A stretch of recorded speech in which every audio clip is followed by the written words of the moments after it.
Hello, Sarah, or shall I say Representative Innamorato. It is a pleasure to be with you today. I'm Yeah, looking thanks for forward having to me. I'm looking forward to our conversation. For those of you who don't know me, I am Marimba Milliones, President and CEO of the Hill Community Development Corporation, and we are very fortunate to be having a series of conversations with candidates who are running for Allegheny County Executive, which is a critically important role, obviously to our neighborhood, the Hill District neighborhood, but also, obviously more importantly to the entire county. So so Sara Innamorato is currently the state representative for some central, east, and portions of the east and north facing communities. And she's welcome to talk more about them in detail if she'd like, but I'm gonna hand it over to her just to make a quick introduction. And then we're going to dive into a conversation about why this position is so important and should be a hot topic amongst all of us for this upcoming primary election and then general election. Handing it over to you. Great. Well, thank you so much for having me again. And I think this is a really great idea to help, connect the people that you represent in your neighborhood and connect them to the folks who are running for this seat because it's a very important seat. And I think a lot of people, when you go around and ask them what the county exec does, the majority of folks would kind of just shrug and be like, I don't know, but it is a very powerful and consequential role that exists for our region. Um, as a state representative, I'm really interested in moving into the role of county executive because to me, it's the ultimate doer position. Our county budget, our general budget is around $1 billion. So when we talk about how do we get help to the people who are most vulnerable and left behind in our community? This is where the rubber meets the road. This is where we can direct those dollars, which the majority of which are health and human services dollars, to the folks who are in crisis, but then also design systems in collaboration with the community to help get people the assistance and the intervention they need before they get to a state of crisis. So that's what's really appealing to me because as a state representative, I've been really fighting for progressive values, but I'm also very pragmatic. And I've been able to collaborate and be effective and pass legislation as a Democrat in a Republican controlled General Assembly because I've been able to build coalitions and work across the aisle. Most recently, I was able to pass a bill called the Whole Home Repair Bill, which allocates $125 million to low to moderate income homeowners that help them repair their homes. So, or if someone's aging in place and they need to invest in a ramp, if they have young kids and there's lead present, we were hearing from the community, not just in the communities I represent, but all throughout the region, that there was this unmet need of people needing to be able to access funds, specifically in the form of grants, to help repair their homes so that they could have a higher quality of life. But the added benefit is that we get to create a workforce that can help do that work that has to be local and tied into the community. And then we have an environmental benefit where we're reducing our overall energy use by investing in energy efficiency and weatherization. Interventions in these types of projects. So, it's that kind of like intersectional thinking and policymaking that I really want to bring to the county exec role. And we have a lot of work to do in this region. We have some bright spots, and we also have a lot of folks who are falling through the cracks right now. And the cracks in our public foundation, they look like human rights violations at the jail. They look like increasing rates of infant and maternal mortality, specifically in the Black community. It looks like increased homelessness, increased overdose deaths, poor air quality, and a region that has not been the slowest to recover post-COVID of any other major metropolitan area. So, we have some big challenges ahead of us, and we can only do that if we're working together hand in hand with the community. And so that's really what I'm excited to do as county executive and why I want to step into this role. Excellent. Thank you. Thank you for that summary. I should remind everyone that the Hill CDC is a nonpartisan organization. We are focused on really coming to understand what the different candidates would like to bring to the table. And so with that, one of the things you said was collaborating and working together. So can you tell me, let's just say in 2 minutes or less, how you as county executive would work with two parties? One is county council. How would you have a positive and productive working relationship with county council and the mayor of the city of Pittsburgh? What will be the nature of that relationship from your vantage point? Yeah. So county council is there to be a check and a balance on the executive's office. So it's not to do the executive's bidding. They are able to introduce their own legislation, propose their own budget amendments. So, really it's having that dialogue with the folks who are on county council, but also making sure that we can collaborate in all of the individual county council districts that exist and be out in the community with the county council representative, hearing what is the concerns of the community so that can inform our budgeting priorities. So that's really how I want to work with county council. With the mayor, I've been fortunate enough to be endorsed by him because we were colleagues in the state house, and I believe that we can have a really productive, strong working relationship. Oftentimes I feel like the city is considered separate from the county, and instead of a vital economic driver of the county, so that things that happen within the borders of the city are still county issues. So there are initiatives like community health and safety initiatives, things having to do with getting more community health workers out into our neighborhoods to really achieve true justice and safety. And that strong partnership with the mayor's office to help leverage the county dollars are going to be vital for us to be able to enact the vision of true prosperity and health and safety that the mayor's office is proposing.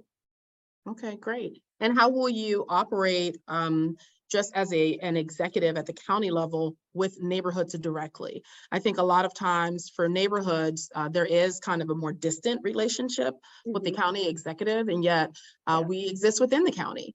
And, particularly in the Hill District where, let's just take the Lower Hill, for example, the county executive appoints members to the Sports and Exhibition Authority board, and they have a tremendous amount of influence on our neighborhood as a result of that. But not just that, Health and Human Services, Department of Health. So there are a range of direct impacts, but oftentimes it does feel like there's a very distant relationship. So how would your office change that? So under my office as county executive, I want to have an office of community outreach. The city has one. The county should have one as well. You can't govern from downtown. You have to get out into all of our 130 municipalities and our 91 neighborhoods in the city of Pittsburgh.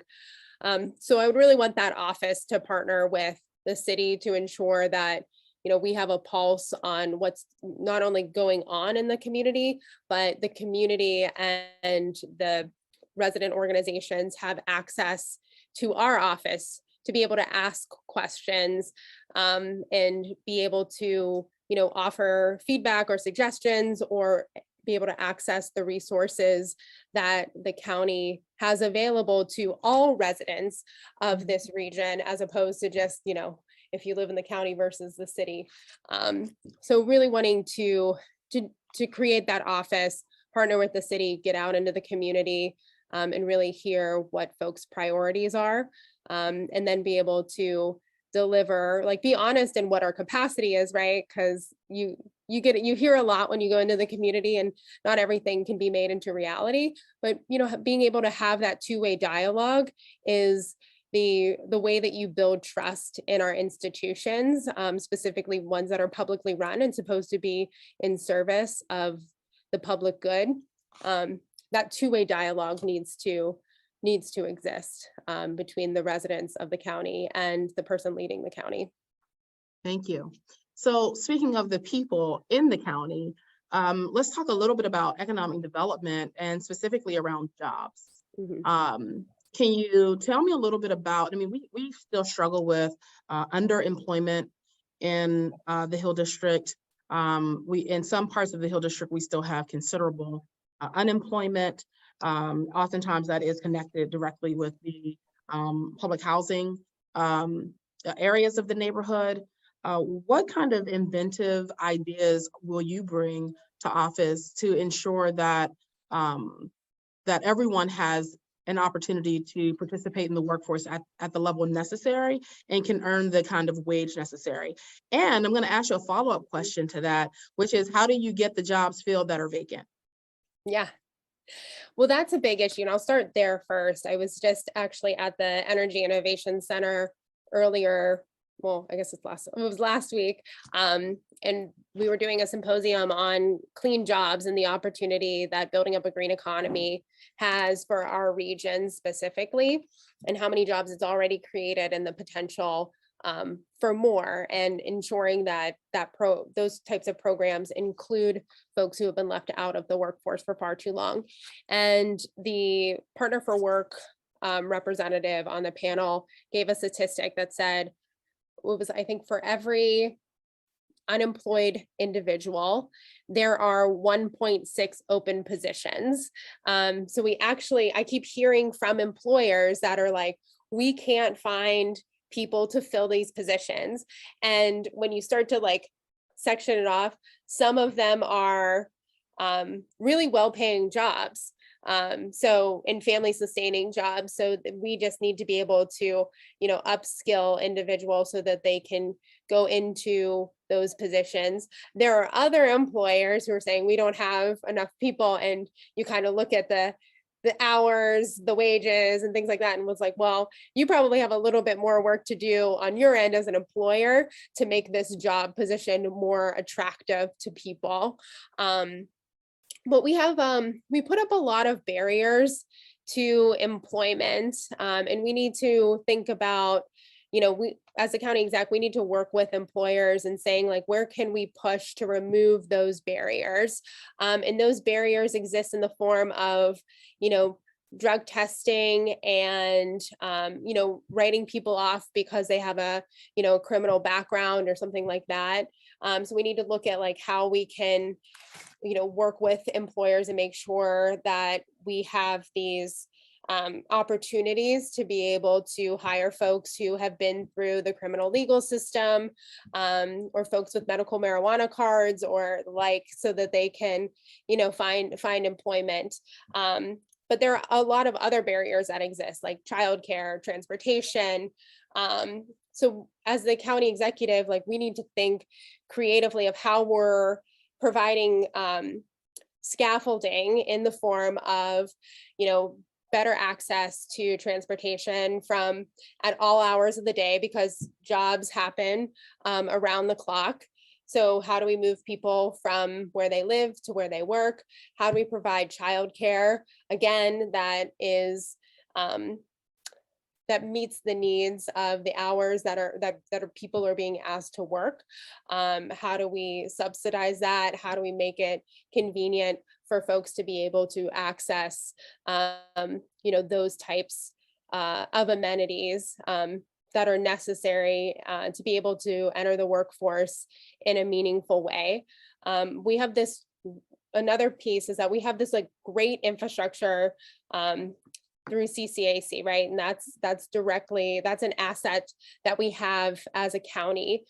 So how are we best utilizing that network to be able to offer free or low cost upskilling or training opportunities for people who can get, so that we can put them in jobs that they want to do, that pay them a sustaining wage, and provide them with necessary entitlements like retirement and healthcare, so that they can care for themselves and their family, and be, great community members. So there's opportunities there. There's some, we've used CCAC in the past to, move more people into the healthcare sector. But on the back end, like people are going, we have a lot of folks who are registered nurses or have been in the healthcare space, but they're leaving the healthcare space because they're not getting paid enough. The hours are really hard. They're not getting great benefits. So, us doing this, like bringing the workforce in, but putting them through a system that's just churning people out and they're going and leaving and finding another career anyway, is not going to help us get the workforce we need for a vital system like healthcare. So, a lot of that has to do with the county executive holding those large employers accountable in ways, in one, taking a stand and saying, hey, large employer, we would like you to treat your people better. And we have an eye on you. And we want you to be a good community partner because you're providing a vital service and vital infrastructure for the people of this region. But then it's also using the tools that we have in our toolbox, where if they're coming for us for public money or any sort of subsidy, that we aren't going to play ball unless, they're able to take care of the people who are, ultimately caring for the folks who are using that system. And yeah, so. Okay. No, I the community. Yeah. thank you for walking through that. And I think one of the things that we have to figure out how to do is, move to actual solutions, right? That's, as someone who's been doing this work in community development for some time now, I oftentimes find that we know all of the problems, but we're short on the solutions that are connected to clear outcomes. And there's not sufficient accountability in the system to make sure that folks, get to the outcomes, as opposed to just consistently state the problem. So one of the things that you brought up in your answer was, making sure that large corporate interests who are large employers are held accountable or can be held accountable for subsidy. And so that gives me a great opportunity to pivot to one of the biggest issues in our community, which is the Lower Hill District, right? You're a member of the Urban Redevelopment Authority Board, so you're very familiar with the issue. But I think that you probably know that this is a project that has received tens of millions of dollars, public tax dollars, for its redevelopment. And as you can see, that redevelopment has been taking quite some time. And it has been quite a long and protracted struggle with the community to ensure adequate levels of community benefits. How would you handle the Lower Hill District in your role as county executive? So I've been disappointed in the approach that the developers and the prioritization that the developers have taken as they've moved forward with this development. The conversations with the community have really been around affordable housing and wanting to make sure that there was more opportunities to create more subsidized and affordable housing units, and really the prioritization has been on office space and event venue. So there's, what was it, in like 2014 when, the community came together. Obviously the Hill CDC was a part of that.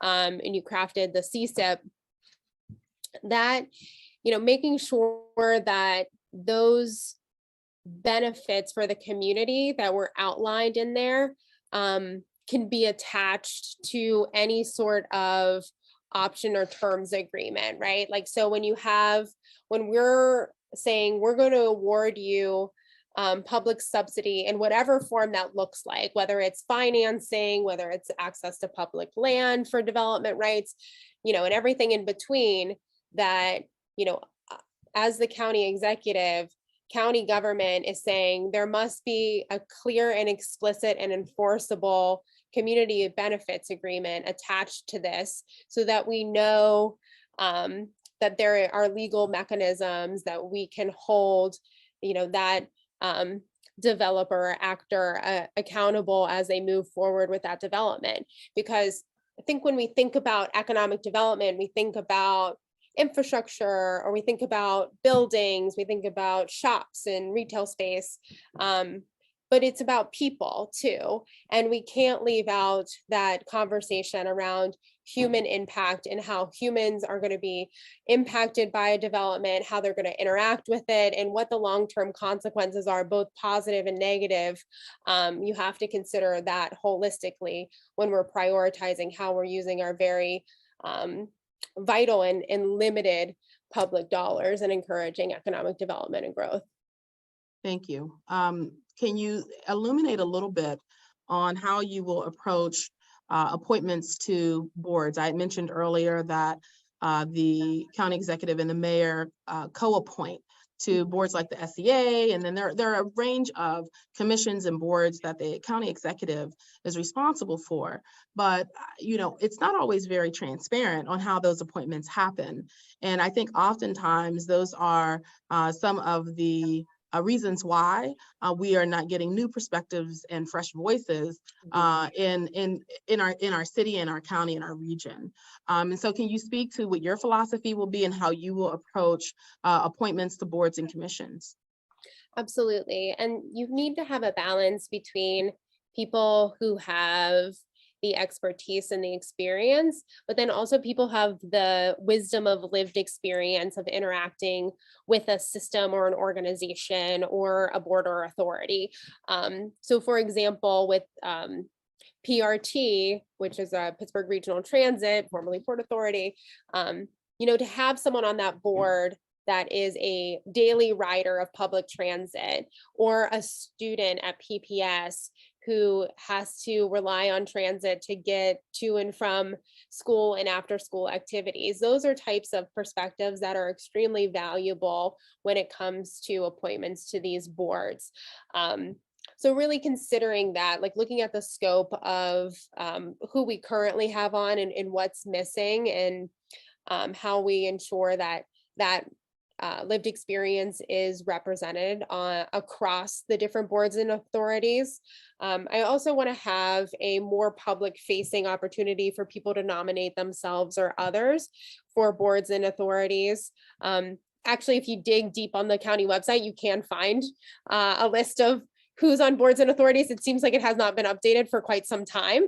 And I think there is you could click a button and I think submit your resume or something like that, but it's not very, it looks like it hasn't been updated in a while. It's not very user friendly.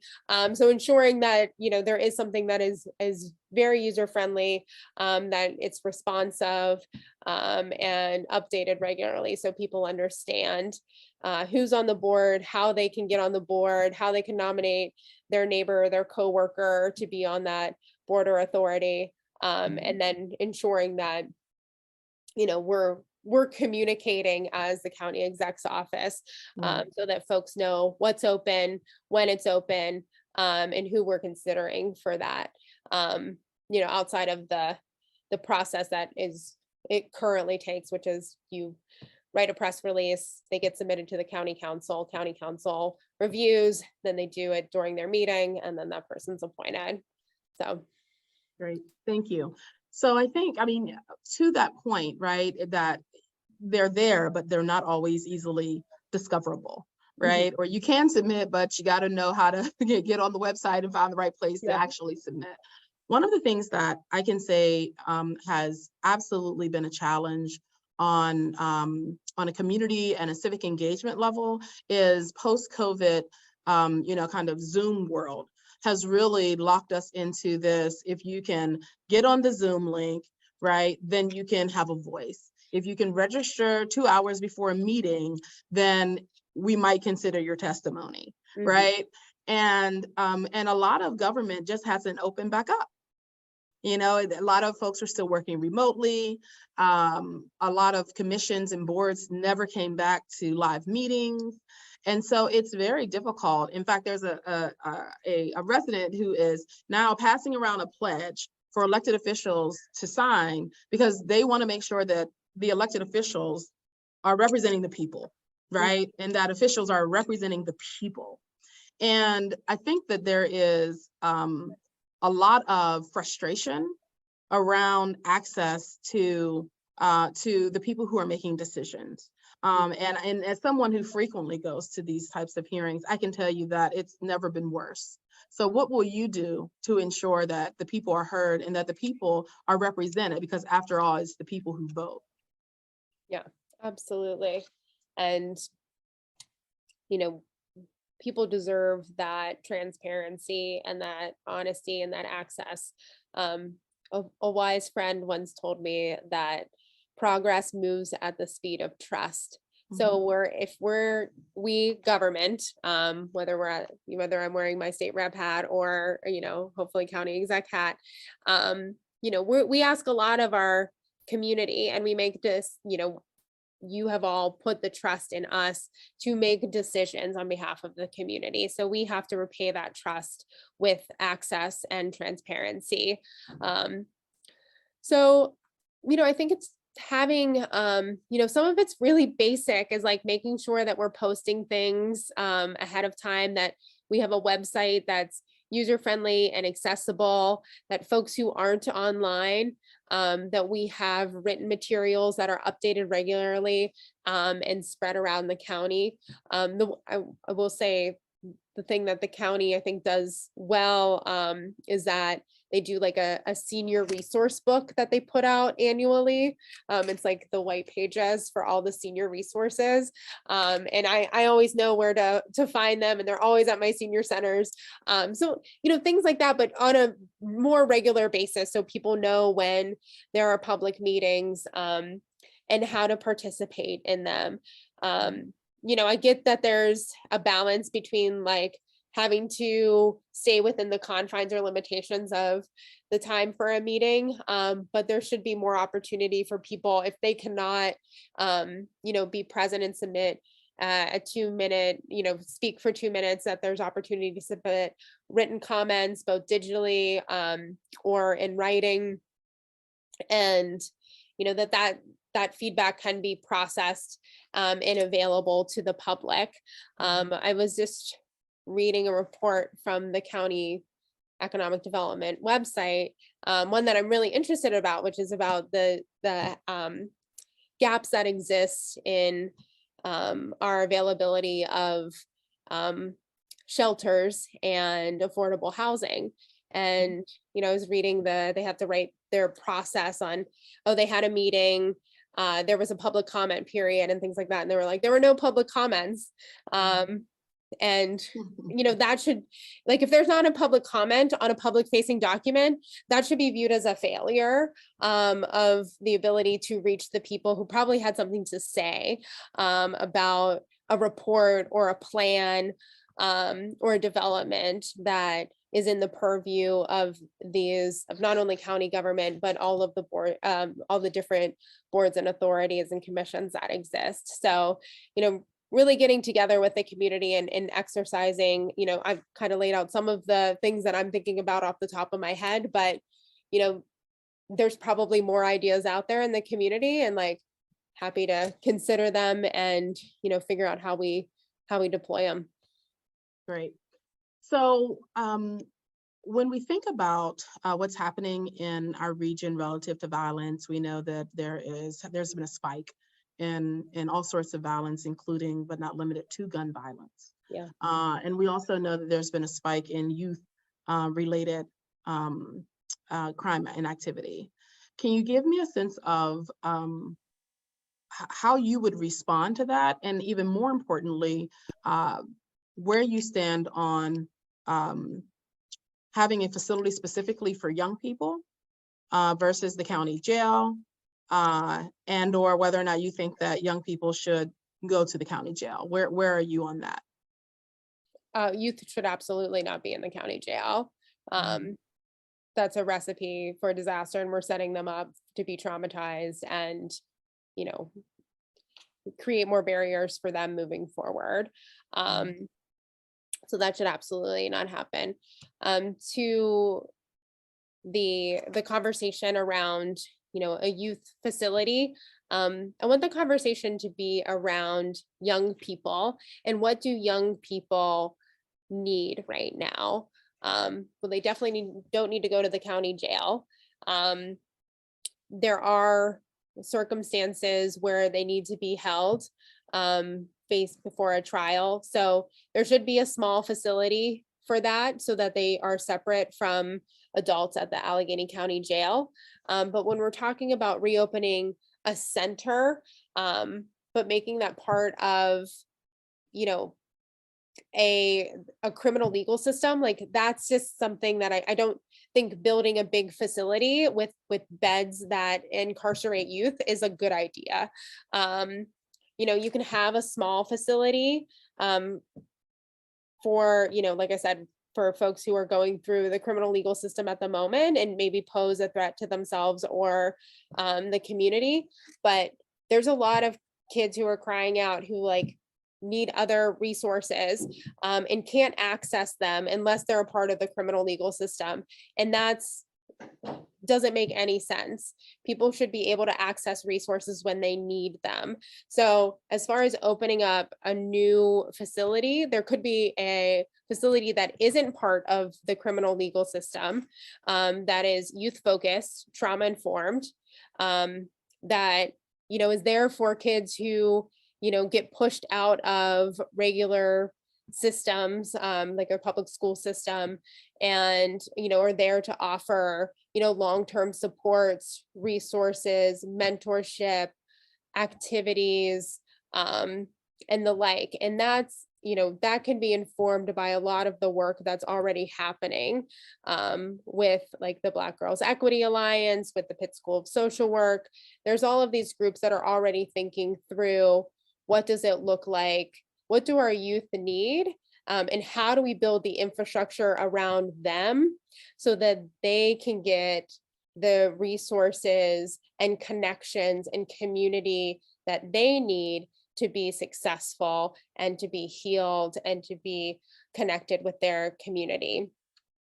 And then having the legal system, you know, be separate from that, right? So we can divert youth not to the criminal legal system, and then, oh, because you have a record, you can now access this program, but let's divert you away from the criminal legal system so we're not creating more barriers for you.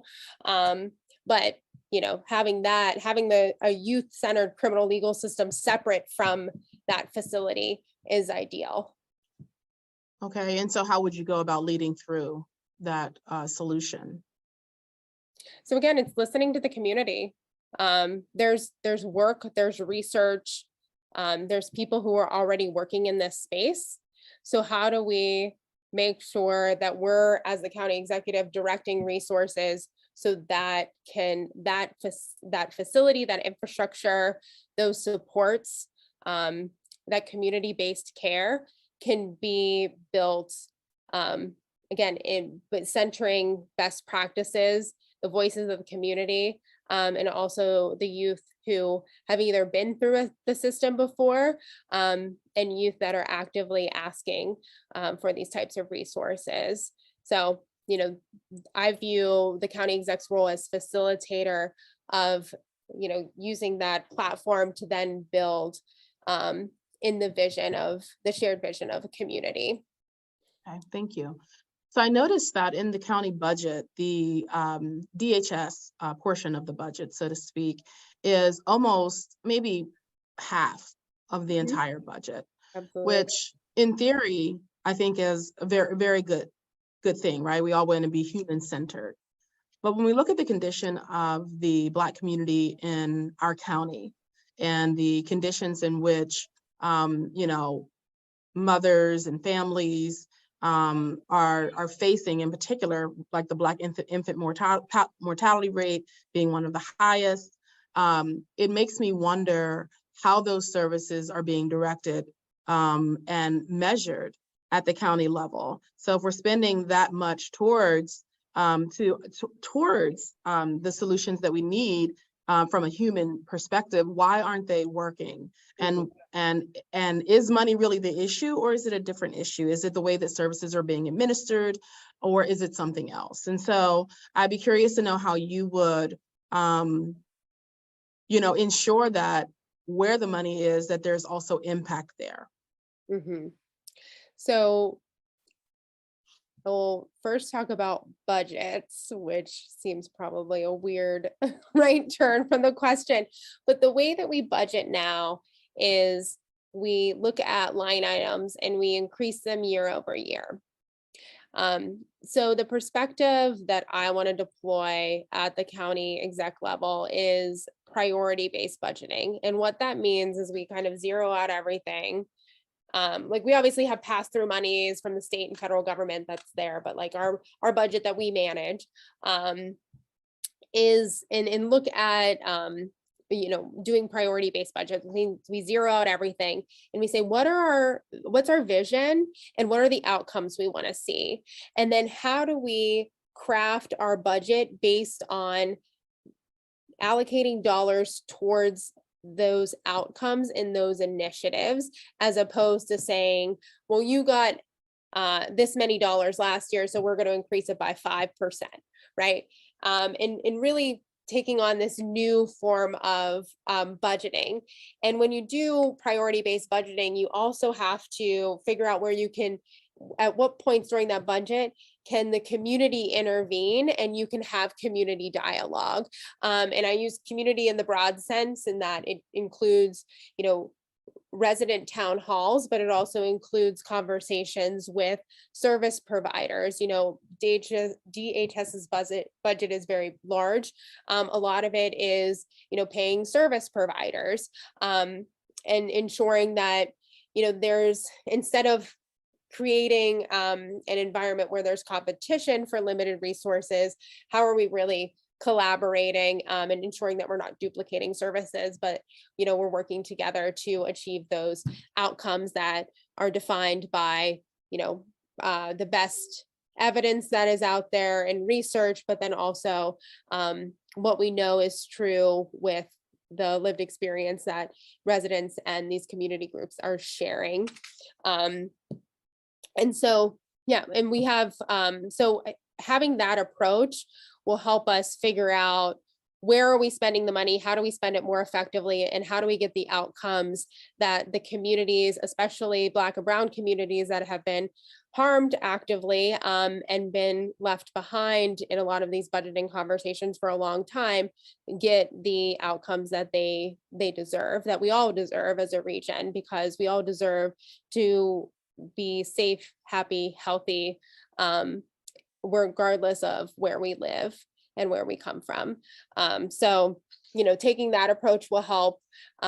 With human services, we know that there is efficiencies to be had, no doubt, but there is still so much need that exists. We have the opportunity, if we partner with the city and come up with a $5 million match, that we can draw down and potentially up to a 30 million more dollars from the state that can help meet some of those needs.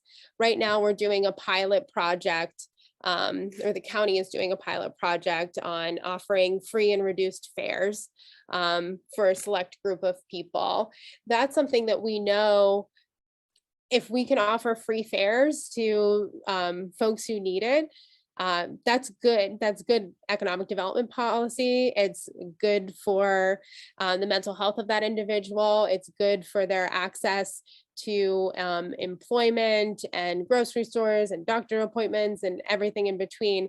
So we know that there is, we need more money to be able to do things like that. We also have an evidence-based program that's starting in partnership with Healthy Start and the Midwife Center, called Centering Pregnancy, which is shown to reduce the racial disparities that exist during and post pregnancy. And so, investing there, there is an initiative, there's money for that at this point, but, to be able to not only run pilot projects but be able to take that pilot and say, okay, this was really successful, and how do we make it better, and how do we bring it to more communities? That's where we can invest those dollars. So, it's looking at outcomes in our budget. And it's also saying that, yeah, we do need more money for human services after we find out where those efficiencies are and how we clearly defined our outcomes. Okay. So over the next over the next 5 to 7 years, we are going to see the expiration of thousands of affordable housing units in our county. They will be coming up on their expiration period for the low-income housing tax credit compliance period and or other contracts that they are subject to right now. What is your plan to prevent massive displacement of existing residents in affordable housing units? And specifically, like, how will you solve for that problem? Yeah. And it's a deeply concerning one, right? Like, so because we have put all our affordable housing eggs in the LIHTC basket, which has an expiration date. And we're seeing that happen. And one of the first things I dealt with as state representative when I got elected is the expiration of a LIHTC deal in Lower Lawrenceville and the displacement of hundreds of residents because they didn't do anything to the property, but the tax credit expired. They moved it to market rate rent. We all know kind of where the gentrification path that Lawrenceville has been on. So it displaced all of those folks. So we were trying to help people find stuff in the neighborhood, or most folks went further east into the county, into the suburbs, which is what happens a lot. Is people get displaced from the city, they move further out to the suburbs, where there's actually even less access to critical infrastructure for families and individuals. So at the county, I really would like to create a housing opportunity fund, much like we have at the URA. That's currently at $10 million. But having that at a county level can only help us add more resources to affordable housing, and that comes in the form of housing preservation. So as these LIHTC deals expire, how do we create the opportunity for easily accessible capital where community groups or our housing authorities or our nonprofit friends can be able to purchase those so that they can remain affordable in perpetuity. But then we can also invest in those units, because many of those units, while maybe when they were initially built were high quality, probably need some updates and some modernization. So having those funds available to do that kind of work will help us stabilize the number of units we have that are affordable. But we also know that there's still so many more that are needed. And we probably aren't going to build our way out of it, because I think, what's the stat for, folks who are low to extremely low income, for every 100 people, there are only about 32 units available. So we aren't gonna immediately build our way to fulfilling that need. So we need to think creatively. So there's a couple things that are in motion at this point, right? We have the City of Bridges Community Land Trust, which is creating affordable home opportunities for individuals that keeps that home affordable in the long term. We can look at if a multifamily unit is selling as, county government, how do we provide access to capital so that the current tenants can purchase that and form a cooperative. So they're building equity and maintaining ownership, and they're provided with stability because they're not, now they don't have a lease that expires, where they could have the potential of being evicted. We need the housing authority and the county and the city to work more closely together so that we can think of ways for more housing choice vouchers to be accepted in more communities, because a lot of them still get returned because landlords and property owners do not have to accept them. We need to look at where we own property at the county and where our transit lines are, and how we prioritize development that's mixed use, mixed income around those transit lines, so that we're putting people to where there's amenities, and where they have access to reliable transportation to get where they need to be. Right.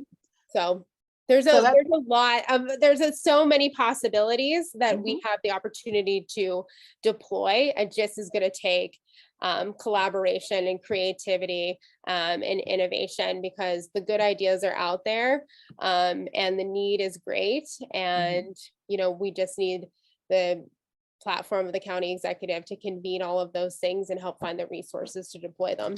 right. So to your point, and I know I have two more questions I really want to make sure we get through, and I know we're going to be wrapping up soon, but so what is your position and what are your thoughts about the bus rapid transit project?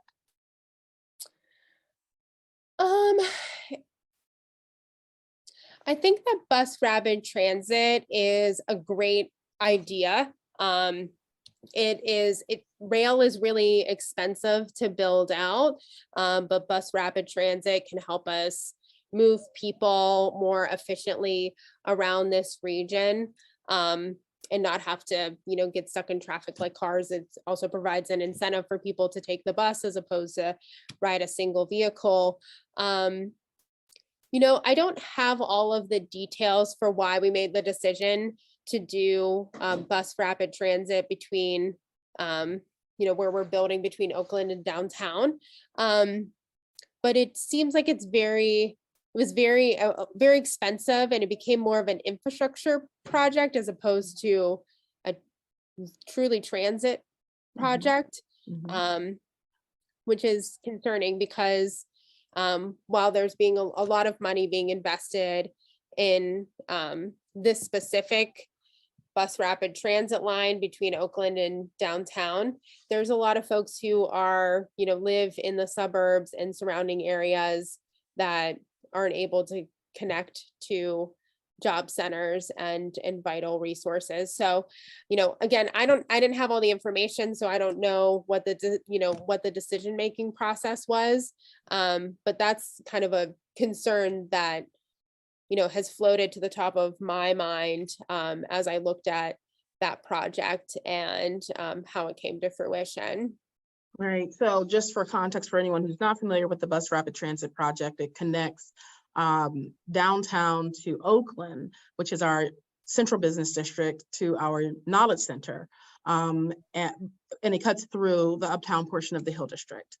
And, we felt that there could have been a lot more engagement with the Hill District on the implementation of the bus rapid transit project. And then also, while there is an eco district that was formed and zoned accordingly, that eco district does not comply with the community's broader master plan, right? And so now what you're seeing is a lot of market rate developers who are coming, wanting to do hundreds of units for students at exorbitant rates, like $1,600 for, for a 1 or 2 bedroom.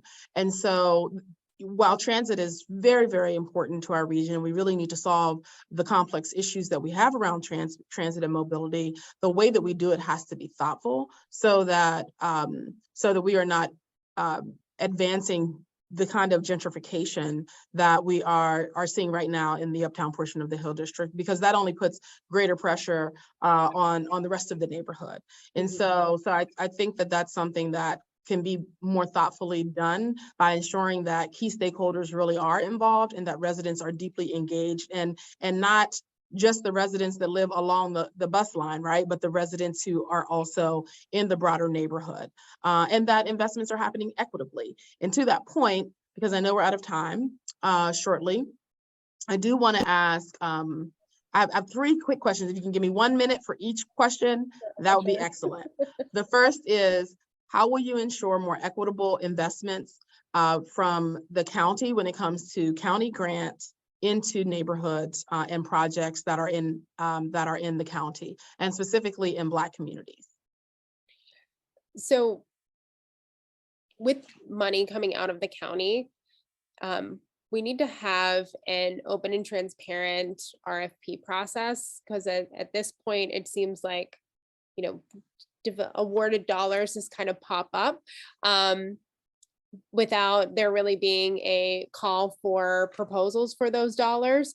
So I think that's step one, is saying, here's the money we have. Here's who can apply for this money. Here's how you apply for this money. Here's a timeline, and here's the selection criteria in our decision matrix on how we're going to determine how this money is going to be allocated. And so, that's going to require transparency on the part of the county executive's office, but then also the outreach to the neighborhood groups that would be able to apply for those dollars, those development dollars. And then we can attach requirements to them, right?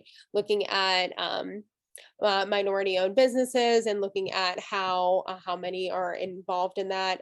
We do that a lot at the URA, is like having those criteria need to be met in order for that project to be green lighted and move forward.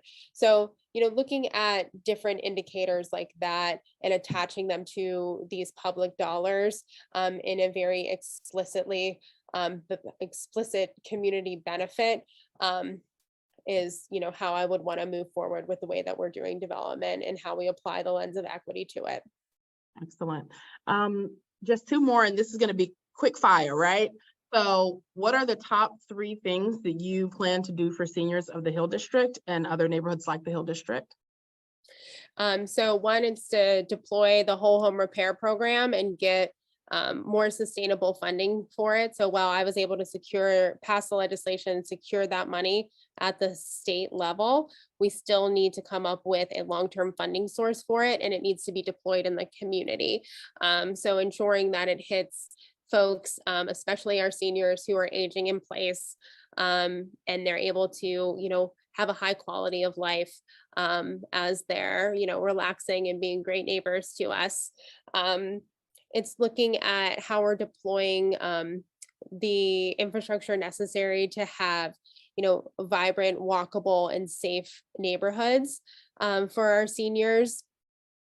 And it's ensuring that we have enough affordable housing in places like the Hill District, because there may be someone who is aging in place and they have a large home that has 5 bedrooms, but all their kids moved out. So they're living in this space, but they really can't afford to sell and move to another unit because there's something that's not affordable or accommodating to them. That's, high quality, that's, single floor plan, has a working elevator, things like that. So ensuring that there's high quality housing so that they can, if not age in place in their physical home, that they get to age in place in their community. And the other thing we have to do is ensure that we're investing in our AAA, which is a subset of Department of Human Services that can provide those human services specifically for older adults. So that's in-home health care and just home care in general.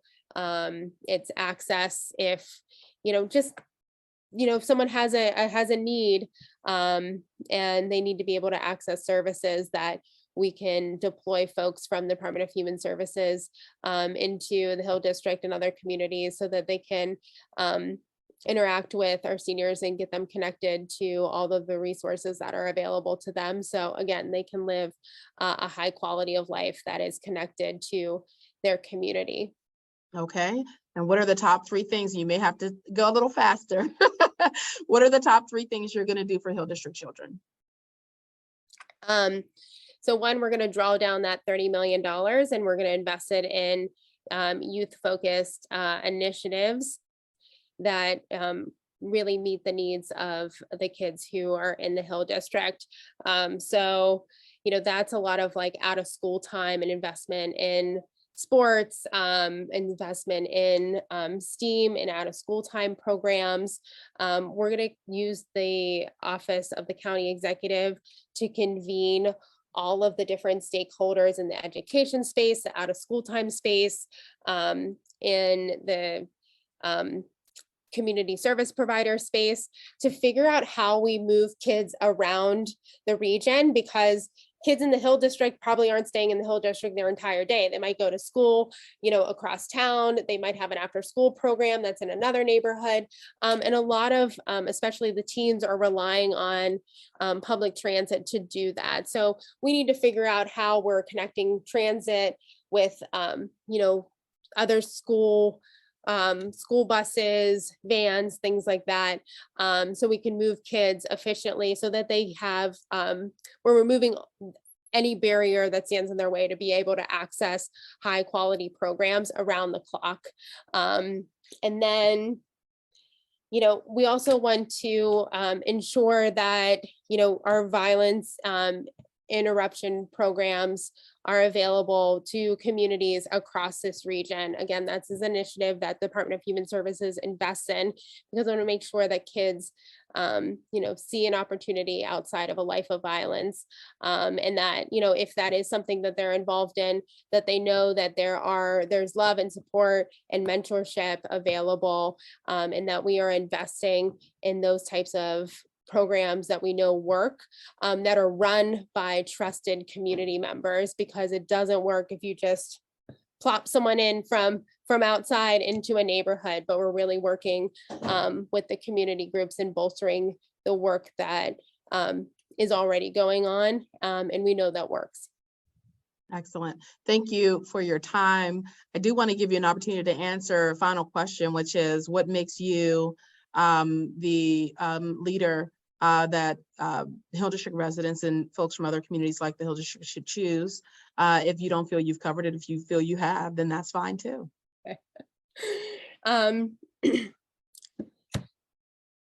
So I don't come from a political family. I came into politics because I was working in the nonprofit space, and then I was running my own business, and I saw that there were a lot of folks being left behind, and I was actually asking other people to run for office, and I told them that I would support them in their path to hold public office, and folks were like, well, why don't you run? You have a story.